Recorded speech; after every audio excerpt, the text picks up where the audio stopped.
Good morning student, my self Rajesh Kumar, PGT history, केंद्रीय विद्यालय 39 GTC. बच्चों, आज हम लोग सेकंड चैप्टर के अंतर्गत हम लोग जो अध्ययन कर रहे थे महाजनपद के बारे में, उसी के आगे हम लोग देखेंगे कि कौन सा महाजनपद बहुत ही महत्वपूर्ण था। तो factors responsible for this of the Mahajanapada, factor responsible for the rise of Magadha. तो उसके अंतर्गत सबसे हम लोग पहले देखेंगे कि कौन से ऐसे महत्वपूर्ण कारक थे जिसमें मगध महाजनपद बहुत तेजी से विकास हुआ। Between the 6th and 4th century BC, Magad became the most powerful Mahajanpada. Powerful and ambitious rulers like Bimbisar, Ajatasattu and the Mahapadam Nand, यह सब ऐसे शासक थे जिन्होंने मगध साम्राज्य को बहुत ऊंचाई पर ले गए। इसके और भी फैक्टर्स थे मगध महाजनपद के ऊंचाई पर जाने का, पावरफुल होने का। उसमें availability of iron enabled the Magad the make tools and weapons. Availability of elephant in forest area constitute an important part of the army. Fertile soil provided by the Ganga and Son river to agriculture productivity. Ganga and its tributaries provided means of cheap and convenient communication. Ganga और उसकी सहायक नदियों ने परिवहन के साधन को भी अच्छा विकास किया था, जिसके कारण इस महाजनपद को आगे बढ़ने में बहुत शक्ति मिली।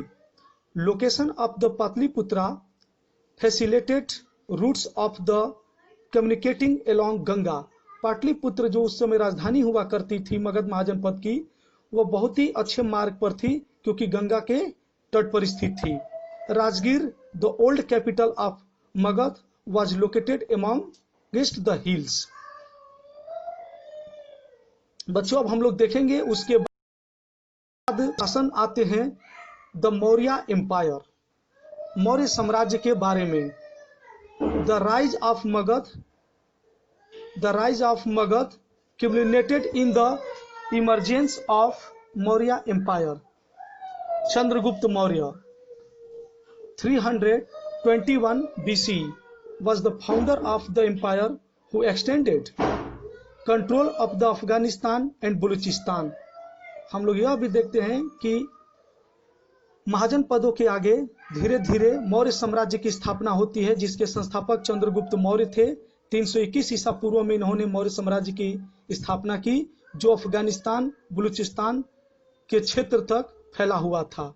Ashoka was the most famous ruler, conquered the Kalinga. Variety of sources of reconstruct the history of the Maurya Empire.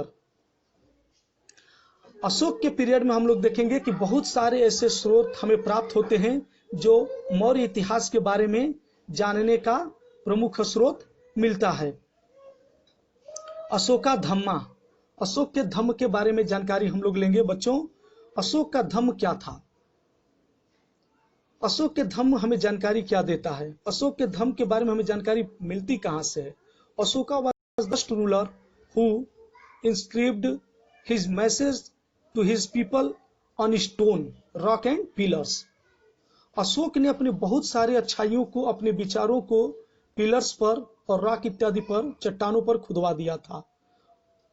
He used two inscriptions to proclaim his principle of the Dhamma. उसने धर्म के सिद्धांत को उस स्तंभ पर भी खुदवाया ताकि लोग पढ़ सकें और उसके बारे में जानकारी प्राप्त कर सके। तो धम्म अच्छाइयों का संग्रह था, धम्म अच्छाइयों का संग्रह था।